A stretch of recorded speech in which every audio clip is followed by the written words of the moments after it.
Pregnancy नहीं हो रही है, तो क्या सारे टेस्ट कराना ज़रूरी है? एएमएच, एचएसजी, हार्मोन टेस्ट, इतने सारे नाम सुनकर कपल्स कंफ्यूज हो जाते हैं। चलिए सिर्फ 90 सेकंड्स में समझते हैं कि कौन से टेस्ट वाकई इंपॉर्टेंट होते हैं। सबसे पहले फीमेल पार्टनर की हिस्ट्री और मेंस्ट्रुअल साइकिल को समझा जाता है।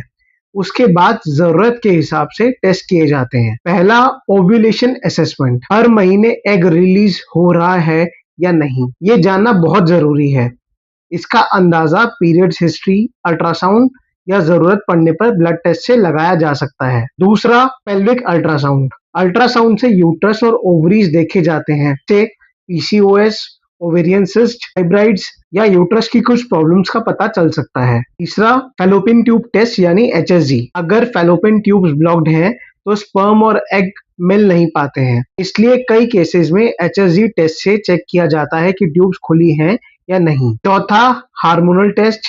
थायराइड और प्रोलैक्टिन जैसे हार्मोन्स ओवुलेशन और प्रेगनेंसी को इफेक्ट कर सकते हैं, इसलिए डॉक्टर जरूरत के हिसाब से ये टेस्ट एडवाइस करते हैं। पांचवा, AMH test. AMH test ovarian reserve के बारे में इंफॉर्मेशन देता है, यानी ओवरीज में एक्स का रिजर्व कितना है। लेकिन याद रखिए, एएमएच प्रेगनेंसी का गारंटी टेस्ट नहीं होता और सिर्फ इसी से फर्टिलिटी डिसाइड नहीं होती।